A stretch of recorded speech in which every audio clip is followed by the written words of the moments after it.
Veins తో బాధపడుతున్నారా? భారతదేశంలోనే బెస్ట్ ట్రీట్మెంట్ అందించే ఏకైక హాస్పిటల్ ఏవిస్. నమస్కారం, welcome to temple tour with Gitanjali.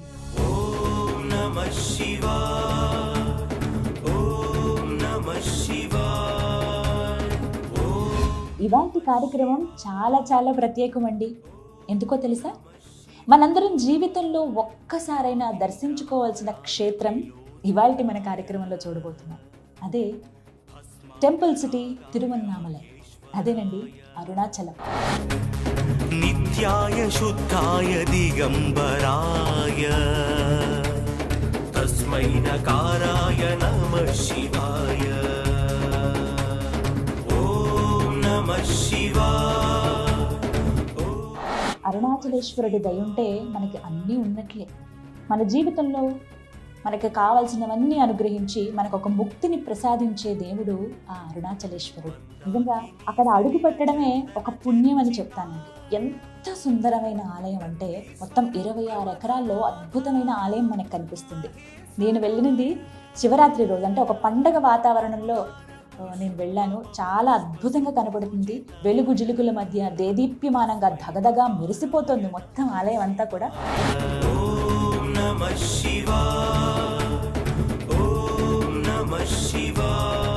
ఇక రాజగోపురాలైతే ఇలా కింద నుంచినా అంటేనండి, ఆ స్టార్టింగ్ లో తల ఎత్తుకుని ఇలా పైకి ఇలా చూడాలన్నమాట. అంత టీవీగా అందంగా కనిపిస్తాయి.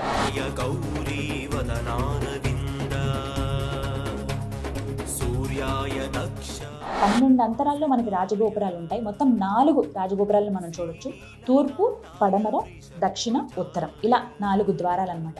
లోపలంతా కూడా చాలా సుందరంగా ఉంటుంది. మొత్తం 26 ఎకరాల్లో ఉంటుంది టెంపుల్ ఆవరణే అన్ని ఎకరాలంటే అర్థం చేసుకోండి. ప్రతి ఒక్క గోపురంకి కూడా చక్కగా లైట్స్ అవన్నీ పెట్టారు. చాలా సుందరంగా కనిపిస్తుంది.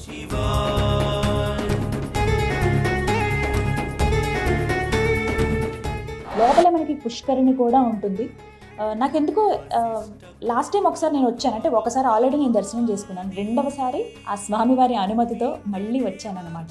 ఈ నిర్మాణం అంతా కూడానండి చాలా సుందరంగా అనిపిస్తుంది. అంటే చిన్న విగ్రహాలు, ఎక్కువగా కలర్ఫుల్గా కలర్స్ ఏముండవు. గోపురాలన్నీ కూడా మొత్తం వైట్ కలర్తోనే ఉంటాయి. ఇక లోపలైతే ఎంతమంది భక్తులు అంటే వెయిట్ చేస్తున్నారు. దర్శనం చేసుకుని వచ్చిన వాళ్ళు ఉన్నారు, దర్శనం కోసం వెయిట్ చేస్తున్న వాళ్ళు చాలా మందిని చూస్తాం.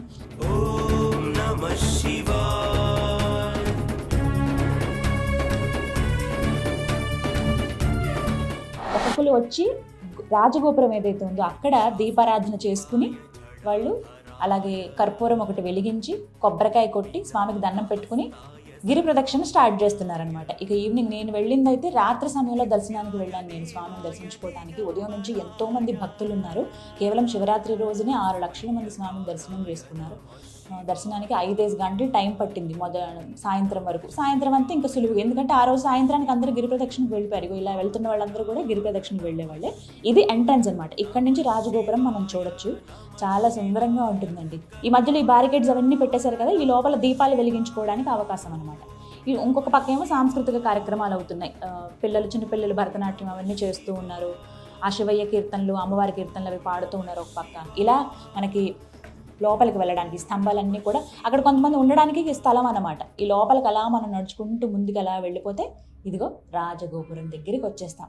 ఇది రాజగోపురం తూర్పు వైపున అనమాట. శివ అని తమిళంలో రాసింది చూస్తారు. ఇక్కడ మొత్తం తమిళంలోనే రాసి ఉంటాయండి. అక్కడక్కడ ఇంగ్లీష్లో ఉంటుంది, కానీ భాషాభిమానులు వాళ్ళు చాలా ఎక్కువగా వేరే లాంగ్వేజ్ అస్సలు ఎక్కడ మనకి కనిపించదు. పూర్తిగా తమిళంలోనే ఉంటాయి. మనం కొంచెం అర్థం చేసుకోవాలంతే. కానీ నాకైతే మీకు కూడా ఈసారి దర్శనం అంటే నేను చేసుకోవడమే కాదు, మీకు కూడా ఒకసారి ఆలయం ఎలా ఉందో చూపించాలి అనుకున్నాను. అందుకనే ఇక లేట్ చేయొద్దు, వెళ్దాం మరి లోపలికి పదండి. ఇలా నడుచుకుంటూ రాజగోపురం వైపు ఇటే ఎంట్రన్స్లో మనం వెళ్తున్నాము. ఇలా క్యూ లైన్ ప్రస్తుతం అంత హడావిడి ఏం లేదు. లోపల కొంతమంది భక్తులు ఉన్నారు అంతే. దర్శనానికి అయితే వెయిట్ చేస్తున్నారు కొంతమంది. ఇలా నెమ్మదిగా మనం లోపలికి అలా అడుగు పెట్టచ్చు. ఇక్కడి నుంచి చూడండి అసలు వేరే, అంటే మనం ఏ కైలాసంలో అడుగు పెడుతున్నామా అనే ఒక భావన వచ్చేస్తుంది. మనం ఒక్కొక్క అడుగు వేసే కొద్దీ ఆ భావన ఆటోమేటిక్గా మనకు వచ్చేస్తుంది అనమాట. నేను ఖచ్చితంగా హామీ ఇస్తున్నానండి. అంటే అరుణాచల దర్శనం తర్వాత ముందు ఖచ్చితంగా మనం ఆ డిఫరెన్స్ అనేది గమనిస్తాం మన జీవితంలో. ఎందుకంటే నేను ఆల్రెడీ ఒకసారి దర్శనం చేసుకున్నాను, మళ్ళీ ఇప్పుడు దర్శనానికి వచ్చాను ఆ శివయ్య అనుమతితో. అరుణాచల దర్శనం ముందు జీవితం వేరు, తర్వాత జీవితం వేరు అంటారు. అది మాత్రం నిజం అండి. నేనైతే అది అనుభవించాను. మీరు కూడా ఆ రుచి చూడాలి. ఆ శివయ్య ప్రేమ ఎలా ఉంటుందో, ఆయన మన జీవితానికి ఏ విధంగా ముక్తిని ప్రసాదిస్తాడు, మనకేం కావాలో అన్నీ ఆయన చూసుకుంటాడు. మనం అడగాల్సిన అవసరం కూడా ఉండదన్నమాట. అంత ఇదిగా ఆయన మనల్ని ప్రేమిస్తాడు.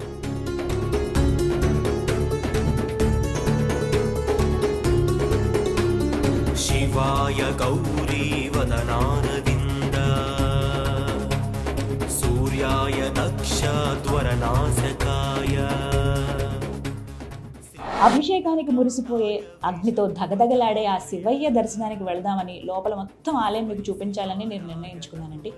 ఇంకా ఆలస్యం ఎందుకు వెళదాం, బట్ ఒక్క కండిషన్ ఇక్కడే చెప్పేస్తున్నాను. మూలమూర్తులు ఏవైతే ఉన్నాయో అవి మాత్రం నేను చూపించదలుచుకోలేదండి. ఇక్కడ పర్మిషన్ ఉండదు. ఒకవేళ ఏమన్నా తీయాలి అని అనుకున్నా కూడా నాకెందుకో మనసు అంగీకరించట్లేదు. ఎక్కడ నేను మూలమూర్తులను ఫోటో తీయటం కానీ అవి వీడియోలో చూపించడం కానీ చేయను. వాళ్ళ పర్మిషన్ ఇది పర్వాలేదు తీయొచ్చు అని అంటేనే, ఎందుకంటే ఆ శక్తిని తట్టుకోవడం చాలా కష్టం. అది ఇక్కడికి వచ్చి మీరు దర్శనం చేసుకోవాల్సిందే, అదొక మాట అయితే చెప్తాను.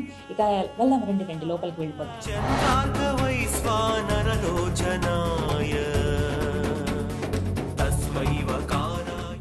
ఎంత శుభసూచకం అనిపించిందో నాకు. అసలు ఒక్కసారి లోపల అడుగు పెట్టడమే, కైలాసంలోకి నేను అడుగు పెట్టానా, ఎంత సుందరంగా ఉంది. అసలు వేరే తన్మయత్వానికి వెళ్ళిపోయాను నేను. అలా వెళ్తూ ఉంటే అయ్యవారు అమ్మవారు నాకు ఎదురొచ్చారు. అబ్బా, అసలు ఇంకా ఇంతకన్నా ఏం కావాలి. మనం ఎవరన్నా ఇంటికి వెళ్ళినప్పుడు వాళ్ళే ఎదురొచ్చి రండి అని లోపలికి ఎలా తీసుకువెళ్తారో, అలా వెళ్ళగానే ఊరేగింపు తీసుకువెళ్ళిన అమ్మవారు అయ్యవారు. ఆ రోజు శివరాత్రి కదా, పొద్దునంతా మొత్తం ఎక్కడికక్కడ పూజా కార్యక్రమాలు అన్నీ జరుగుతున్నాయి, వివిధ ఉత్సవాలు చేశారు, అందులో భాగంగా ఊరేగింపు చేశారు. కరెక్ట్గా మేము వెళ్ళినప్పుడే ఇట్లా ఎదురొచ్చారనమాట. నాకు భలే సంతోషం అనిపించింది. అసలు వాళ్ళతో పాటు కొంచెం దూరం కూడా వెళ్ళిపోయాను. కాదు ఆలయం అంతా చూడాలి కదా, లోపలికి వెళ్ళి ఆ శివయ్య దర్శనం చేసుకోవాలి కదా అని చెప్పి ఇంకా మళ్ళీ ఇటు తిరిగిపోయాను అనమాట. కానీ అలా ఊరేగింపు చూస్తూ ఉంటే చాలా సంతోషం అనిపించింది నిజంగా. ఆ పసుపు చీరలో అమ్మవారు కానీ లేకపోతే అయ్యవారు కానీ ఆ నగలు అవి వేసుకుని బుజ్జు విగ్రహాలండి, కానీ ఎంత బాగున్నాయి. అందరూ ఓం నమ శివాయ ఓం నమ శివాయ అంటూ అలా చెప్తూ ఉంటే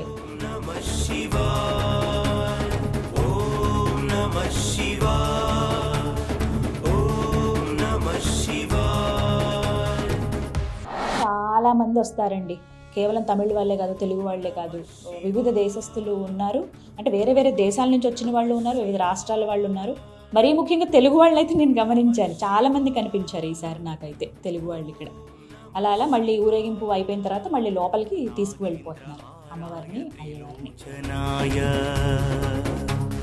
భస్మాంగరాగాయ మహేశ్వరాయ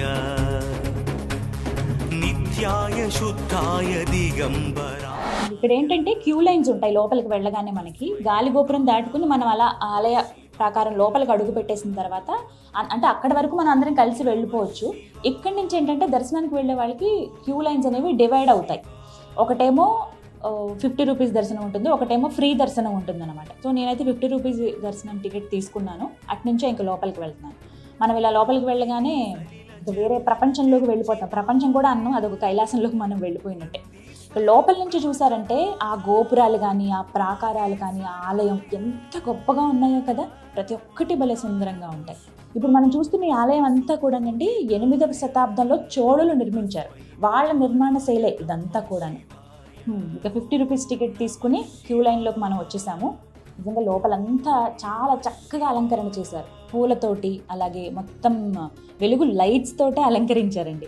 నిజానికి శివయ్యని అలంకరణ అవసరం లేదు అని అంటారు. ఆయన ఎంత సింపుల్గా ఉంటారో, పెద్ద అలంకారాలు చేయటం అవేవి ఆయనకు అవసరం లేదు. కానీ అంటే మన సంతోషం కోసం, మన శివయ్యకి మనం ప్రేమతో చూడాలనుకుంటాం కదా వివిధ అలంకారాల్లో ఆయన్ని.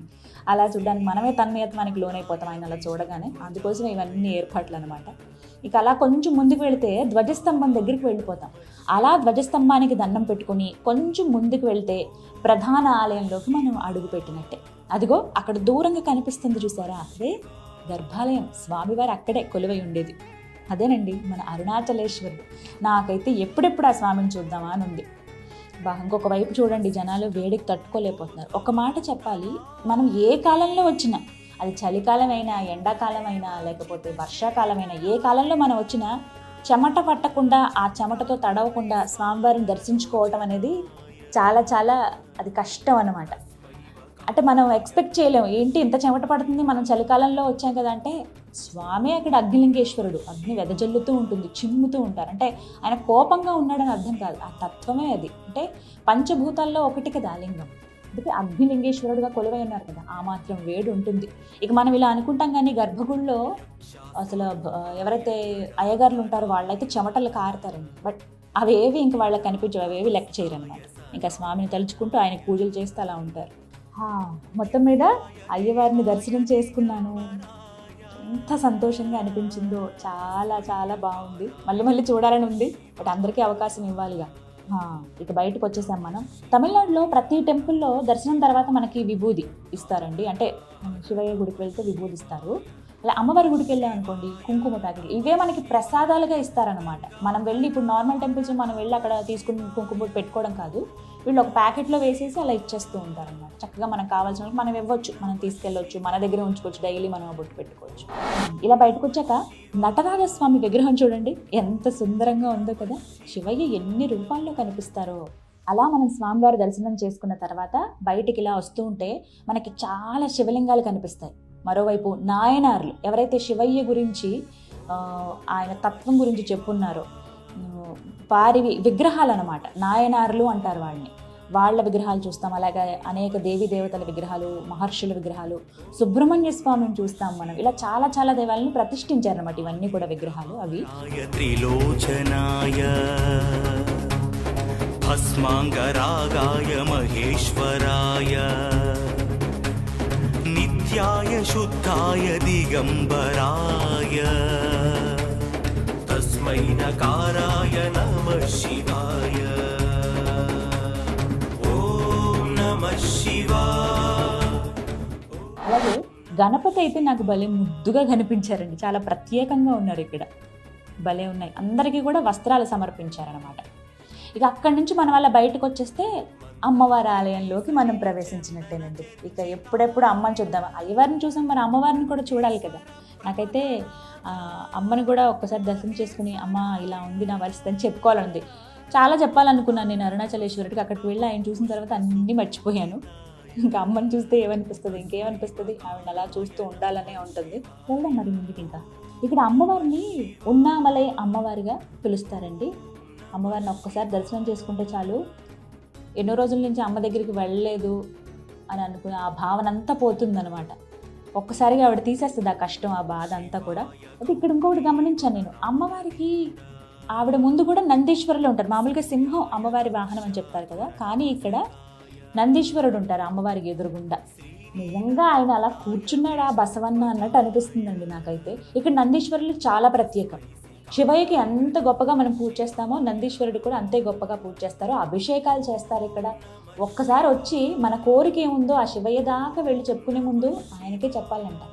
ఆయన ముందు కూర్చుని ఉంటారు అలాగా, శివయ్య దాకా వెళ్ళే ముందు నాకు చెప్పాలన్నట్టు. మనం ఒక్కసారి స్వామి అని ఒక్కసారి ఆయన ఇలా నిమిరి ఆయన చెవిలో మన కోరిక చెప్తే ఆ బాధ్యత తను తీసుకుని, స్వామి నీ భక్తుడు ఈ విధంగా, లేకపోతే నీ భక్తురాలు ఈ విధంగా కష్టాలు పడుతుందంట, ఆమెకి కోరిక ఉందంట అని చెప్పి వెళ్ళి స్వామి దగ్గర డైరెక్ట్గా విన్నవిస్తారు. అందుకే చక్కగా మనం మర్యాదగా ఆయన ముందు వంగి ఆయన చెవిలో చెప్తే నిజంగా అది స్వామి దాకా చేరి మన కోరిక నెరవేరుస్తారు. ఓం నమః శివాయ ఓం నమః శివాయ.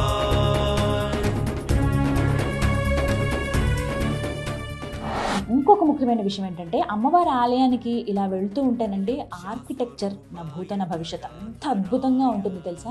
ఆ శిల్ప సంపద చూడండి ఎంత గొప్పగా కనిపిస్తుందో. అంటే మన పూర్వీకుల ఆ గొప్పతనం నాకు కనిపించింది అడుగు అడుగున, ప్రతి అణువున అని చెప్పాలనిపిస్తుంది. ఇప్పుడు ఇంత మన టెక్నాలజీ అని ఇలా అని లేకపోతే మెషిన్తో వర్క్ చేయటం కానీ ఇవన్నీ చూస్తున్నాం. అప్పట్లో అసలు ఎలా చెక్కేవాళ్ళు ఏంటో, ఇన్ని తరతరాలు వచ్చి దర్శించుకునే భాగ్యం ఉండడం కావచ్చు, ఒక్కొక్కరు ఆ గొప్పతనాన్ని చెప్పుకోవటం కానీ, అంతా శివయ్య ఆయన లేలే కదా. మనం ఇంకా అమ్మవారి దర్శనం కోసం వేచి ఉన్నాము. మరి నన్ను ఈ శిల్పం చాలా చాలా ఆకర్షించిందండి. మొత్తం 8 చేతులతో అష్టభుజి అమ్మవారు భలే ఉన్నారు కదా. ఇదిగో ఇక్కడ చూస్తున్నారా, ఇది అమ్మవారి కౌతుక బేరం. అంటే మామూలుగా మనం ఆలయాల్లో చూస్తాం కదా, మూల విరాట్ కాకుండా ఇంకా కొన్ని విగ్రహాలు ఉంటాయి. అంటే అవి ఉత్సవాలకని చెప్పి భోగాలకని చెప్పి వేరువేరుగా పెడుతూ ఉంటారు. అలా ఇది అమ్మవారిది కౌతుక బేరం అనమాట. భలే సుందరం, అంటే ఎంత జీవకళ ఉట్టిపడుతుందో చూడండి. ఆవిడ నిజంగా వచ్చి కూర్చున్నారా, ఆవిడ అక్కడ ఉన్నారా అన్నట్టుగా అనిపిస్తుంది. భలే కళగా ఉంది మొహం కూడా. ఇక మనం దర్శనం చేసేసుకుని బయటికి ఇలా రాగానే ఇక్కడ నాకు ఒక వింత కనిపించింది. కొన్ని వందల ఏళ్లగా ఇక్కడ ఒక దీపం వెలుగుతుందండి. ఇగో చూస్తున్నారుగా, అఖండ దీపం. కొన్ని వందల సంవత్సరాలంటే మీరు నమ్ముతారా? ఆశ్చర్యం అనిపించింది నిజానికి నాకైతే. నిజంగా శివయ్య లీలే ఇదంతా కూడా. అన్నేళ్ల నుంచి అసలు ఆ కొండెక్కకుండా ఎంత జాగ్రత్త తీసుకుంటున్నారో, అంటే ఆ మాత్రం జాగ్రత్తని తీసుకుంటారు. ఎప్పుడూ వెలుగుతూనే ఉంటుందండి అఖండ దీపం ఇది. ఈ దర్శనం చేసుకున్నా చాలు మనకి మహద్భాగ్యమే. మొత్తం మీద దర్శనం చాలా బాగా జరిగిందండి. కాస్త ముందుకొస్తే నవగ్రహ మండపం ఇక్కడ మనం చూస్తాం. ఆశ్చర్యం ఏంటంటే ఏ గుళ్ళో అయినా సరే నవగ్రహాలు ముందు దర్శించుకుంటారు, అక్కడ కాలు కడుక్కుని తర్వాత మళ్ళీ ప్రధాన దైవాన్ని దర్శనం చేసుకుని మనం ఇంటికి వెళ్ళిపోతాం. కానీ ఇక్కడ అలా కాదు. ముందు మనం ప్రధాన దైవాన్ని దర్శనం చేసుకుని ఆ తర్వాత నవగ్రహ మండపం దగ్గరికి రావచ్చు అనమాట. ఇక్కడ చివరికి మనం దర్శనం చేసుకుంటాం నవగ్రహాన్ని. నిజంగా ఓపికతో చూడాలి, కానీ ఆలయం అణువున వింతలు, విశేషాలు, అద్భుతాలే మనకు కనిపిస్తాయండి. ఇదిగోండి ఇక్కడ చూసారా, దర్శనానికి వెళుతున్న భక్తులు వీళ్ళందరూ ఎంత పరవశించిపోతున్నారో. అంటే అందరికీ కూడా ఆశ్చర్యానికి లోను చేస్తుంది ఆలయం అంతా కూడా. పగలు చూసినా అంతే ఇదిగా ఉంటుంది, రాత్రి చూసినా ఈ ఆలయం అంతే ఇదిగా ఉంటుందండి. ఇంకా గొప్పగా సుందరంగా కనిపిస్తుంది. ఇక మొత్తం మనం బయటకు వచ్చేసాక ఇక్కడ నేతి దీపాలు పెట్టే ప్లేస్ అన్నమాట. అందరు ఇక్కడ దీపాలు వెలిగిస్తారు. ఇక్కడే తస్మై మకారాయ నమః శివాయ. ఓం నమః శివాయ. మొత్తానికి బయటకు వచ్చేసాము. అట్నుంచి కొంచెం ముందుకు వెళ్తే ప్రసాదం కౌంటర్లు ఉంటాయి ఇక్కడ. కానీ ప్రస్తుతం ప్రసాదం అయిపోయిందండి. ఇంతమంది భక్తులు వచ్చారు అంటే పొద్దున్న నుంచి ఇంక కంటిన్యూగా ఎంత చెప్పా కదా, 6 లక్షల దాకా ఇప్పటివరకు దర్శనం చేసుకున్నారంట. అన్ని ప్రసాదాల్లో మనకు అందలేకపోయింది. ఏం పర్వాలేదు, స్వామివారి విభూది, అమ్మవారి కుంకుమ ఉందిగా, అదే మహాదివ్య ప్రసాదం. అది దొరకడమే చాలా అదృష్టం. అసలు ఈ ప్లేస్కి రావడమే అదృష్టం అనుకుని ఇంక నెమ్మదిగా నేను ఇంక బయటికి వెళ్ళిపోయాను. ఎందుకంటే నేను ఇంకా ఆ ట్రాన్స్లోనే ఉన్నాను. స్వామిని చూశాను, అమ్మవారిని చూశాను, ఆ ప్రాంగణంలో గడిపాను అని చెప్పి అదే ఆలోచన ఉంది నాకు అంతా కూడా. ఇలా ఈ క్యూ లైన్ లోపల నుంచి మళ్ళీ బయటకు వచ్చేస్తాం అన్నమాట. అరుణాచలేశ్వర, అరుణాచలేశ్వర, అరుణాచలేశ్వర. ఎంతటి మహద్భాగ్యం అయ్యా. ఎట్టకేలకు నా దర్శనం పూర్తయింది. లోపల అంత అంటే మన నార్మల్గా నేను మీకు ఒక్కొక్కటి ఎక్స్ప్లెయిన్ చేసి చూపించేంత వెసులుబాటు లేదండి. ఎక్కువ మంది భక్తులు ఉన్నారు కదా, వాళ్ళని ఇబ్బంది పెట్టకూడదు. అందుకనే మొత్తం అన్ని విజువల్స్లో మీకు చక్కగా క్యాప్చర్ చేసి చూపించాను. మీరు కనుక ఆలయానికి వచ్చినప్పుడు ప్రతి ఒక్కటి కూడా డీటెయిల్గా చూడండి. ఇంకా చాలా ఉంటాయి. ఇంకొక ప్రత్యేకం కూడా ఉంటుంది ఇక్కడ, అది నేను చూపించదలుచుకోలేదు ఎందుకంటే మనం డైరెక్ట్గా వచ్చి చూడాలి. ఒక చిన్నగా అంటే ఏదైతే గర్భగుడి ఉందో ఆ పక్కకే మనకి ఎలా అయితే స్వామి ప్రస్తుతం అంటే ఇప్పటికీ అరుణాచలం పైన కొలువై ఉన్నారు, అంటే దక్షిణామూర్తిగా ఎలా అయితే కొలువై ఉన్నారో ఆ రూపం చిన్ని బుజ్జిగా మనకి ఒక దగ్గర చిన్న గుహలాగా ఉండి చిన్ని గోపురంలో మనకు కనిపిస్తుంది అనమాట. అది మనం స్వయంగా చూడాల్సిందే. నేనైతే చూశాను. అసలు మనం ఆ టైంలో తన్మయత్వానికి లోనవుతాం. నిజంగా అక్కడ ఒక శక్తి ఉందనే భావన నాకు.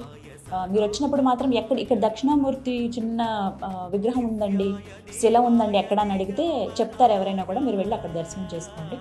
మొత్తానికి నా దర్శనం అయితే పూర్తయిపోయింది. అబ్బా ఎంతటి మహద్భాగ్యం అయ్యా శివ.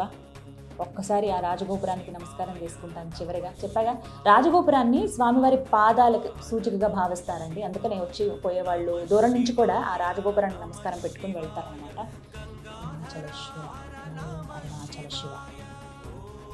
నిజంగా చాలా చాలా బాగా జరిగింది నా దర్శనం అయితే. స్వామిని చూడగానే ఇందాక అన్నట్టు ఎన్నో అనుకున్నాను, అవి మాట్లాడాలి, ఇవి మాట్లాడాలి, అవి చెప్పాలి, ఇవి చెప్పాలి, అయ్యవారితో అమ్మవారితో అని కూడా. ఏది నాకు నోటి మాట రాలేదండి. అరుణాచలేశ్వరని అలా నా కళ్ళు 2 అప్పగించేశాను. అలా ఆయన్ని చూశాను. ఆ అగ్నిలింగేశ్వరులు ఎంత సుందరంగా స్వామిని అయితే నిండుగా అలంకరించారు. ఆ గంభీరత్వం కనబడుతోంది. లింగ రూపంలో ఆయన అలా కూర్చుని ఉన్నారు అన్నట్టుగా. అంటే ఇంతమంది భక్తుల్ని కరుణిస్తూ వాళ్ళ బాధలు, కష్టాలు, సుఖాలు వింటూ ఆయన విన్నారు నా మాట అని అయితే అనిపించింది. అంటే నేను డైరెక్ట్గా నోరు తెరిచి అడగలేను, కానీ నా మనసులో కోరిక ఏంటో ఆయనకి తెలుసు, నాకు ఏమి ఇవ్వాలో ఆయనకి తెలుసు. నేను అడగాల్సిన అవసరమే లేదు.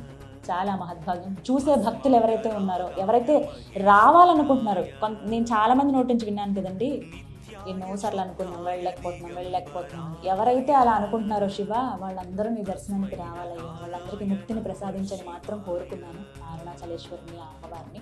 మీ అందరికీ కూడా ఆ అరుణాచలేశ్వరుడి దర్శన భాగ్యం కలగాలని కోరుకుంటున్నాను. ఆయన రూపం ఇంకా నా కళ్ళల్లోనే కనపడుతోంది. అది అలా మనసులో పెట్టుకుని వెళ్తాను మళ్ళీ నేను తిరిగి. ఎప్పుడెప్పుడు చూద్దామా మళ్ళీ మళ్ళీ మళ్ళీ మళ్ళీ అని ఉంది. కానీ ఆయన అనుగ్రహిస్తే మళ్ళీ వస్తాను దర్శనానికి ఖచ్చితంగా. మీరు మాత్రం మిస్ చేసుకోవద్దు. మన జీవితంలో ఖచ్చితంగా ఒక్కసారైనా మనం దర్శించుకోవాల్సిన క్షేత్రం అరుణాచలం. ఓం అరుణాచల శివ. ఇది వాళ్ళ టెంపుల్ టూర్ విత్ గీతాంజలి. పుష్ప బహు పుష్ప సుపు